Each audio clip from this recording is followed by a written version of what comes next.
You're sitting in your office on the fifth floor of the Tweed Courthouse. It's April 27th, 2026. The press release is on your desk, one simple page that feels heavier than a stack of textbooks. In 4 months, as New York City Schools Chancellor, you've dealt with budgets, safety protocols, and the usual bureaucratic fires. But this is different. This is about the soul of the place. You're about to kill a school that doesn't even exist yet, and in doing so, you're stepping into the middle of a war for the future. And the most complicated part of this entire fight is a $23 million secret that almost no one is talking about. So take a deep breath. Let's walk through the impossible calculation you were forced to make. It started with the noise. Not the normal city noise, but the sound of parental fear, amplified in auditoriums and town halls across Manhattan. You're a parent yourself. You have 2 kids in the system. You know that sound. It's primal. The proposed next generation technology high school was supposed to be a jewel, a selective, screened school in lower Manhattan teaching cybersecurity, robotics, and advanced math. It was meant to create the builders of tomorrow. But to hundreds of parents, it sounded like a corporate Trojan horse. They called it a takeover, a surrender of their children's minds to Google and OpenAI, the very companies helping to design the curriculum. You stood on those stages, a Jamaican immigrant who had worked his way up from teacher to principal to superintendent, and you listened. You heard Kalira Salas Ramirez, a neuroscientist and a mother, her voice cutting through the microphone feedback. She wasn't talking about test scores. She was talking about cognition, about the risk of raising a generation that couldn't solve problems or think critically without a machine's help. That's a fear that gets under your skin. Was this progress or the outsourcing of childhood? The symbol of the opposition wasn't a politician or an advocate. It was a middle school boy, March 15th. A town hall. The air is thick with tension. The night is a blur of other contentious topics. A hot mic incident from another meeting still echoing, talk of school closures making everyone raw. Then this kid, the son of an opposition leader, walks right up to you. He's nervous, but his eyes are steady. He hands you a petition. Just a stack of papers held together with a binder clip. 1,500 signatures. He doesn't say much. He doesn't have to. The message is clear. This isn't an abstract policy debate. It's about him. It's about his future. You take the papers.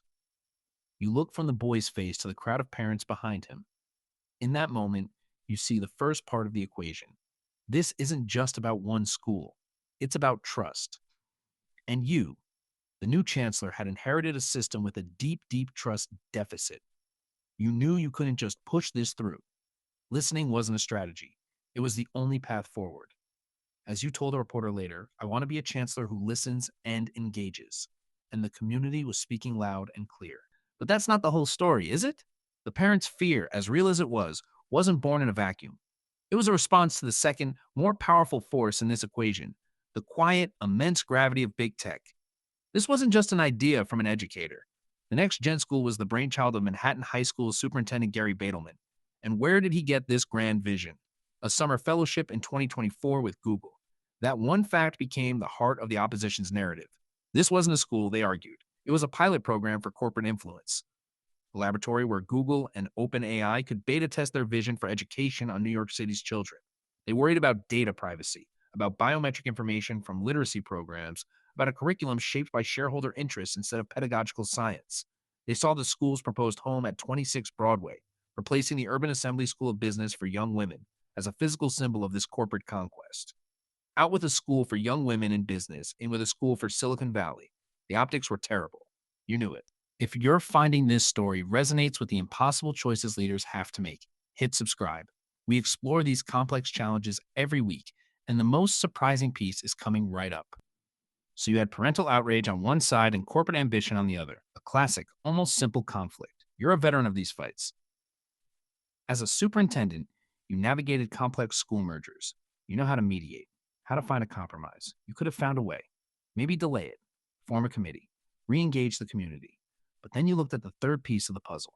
You looked toward your natural allies, the educators, the teachers' union, and that's when the ground beneath your feet simply disappeared. Because the people you expected to stand with the parents, the ones who should have been the most skeptical of a corporate design school, they were already in business with the very same companies. This is the part of the story that wasn't debated in town halls. In July of 2025, months before this firestorm ever started, the American Federation of Teachers, the AFT, and its powerful New York City local, the United Federation of Teachers, the UFT, announced a partnership. They were creating a national academy for AI instruction. Its purpose? To train educators on how to use artificial intelligence in the classroom. And who was funding this $23 million initiative? Your partners in this new venture were Microsoft, who put in $12.5 million, OpenAI, who contributed $10 million, and Anthropic with another $500,000. Let that sink in for a moment. The very union representing the teachers in your schools, whose members were part of the coalition demanding an AI moratorium, was simultaneously accepting tens of millions of dollars from the architects of that same technology. The union was playing both sides. Publicly, they allowed their members to voice concern, but privately, they were building an AI-powered future funded by the tech giants themselves. So where did that leave you? You were caught in the middle of a proxy war. Parents were fighting a corporate takeover, but the teachers' own union had already cashed the check. It wasn't a simple fight of community versus corporation anymore. It was a tangled mess of conflicting interests where your allies weren't really your allies, and everyone seemed to have a motive they weren't admitting out loud. You realized the fight over next gen wasn't the real battle. The real battle had already been fought and lost in a corporate boardroom. Killing the school was no longer a capitulation. It was the only sane move left on the board. You weren't ending the conversation on AI, you were refusing to let it begin with a lie. So you pick up the phone, you make the call. The proposal is withdrawn. You frame it as a pause, a necessary step to finalize the city's broader AI guidelines before launching any new ambitious model. You say, we have to ensure that any future proposal fits the needs of the broader community. You stand by your commitment to listen. And it's true, all of it, but it's not the whole truth. The whole truth is that you saw the board. You saw the parents, a passionate but disorganized army. You saw the tech companies, a quiet but unstoppable force. And you saw the union, an ally with a $23 million conflict of interest. And you made the only choice you could. You took the school off the board. You chose a strategic retreat over a battle you were guaranteed to lose. So there it is, the story of a school that never was. It shows how the battle for the future of education isn't just about technology. It's about trust, power, and money.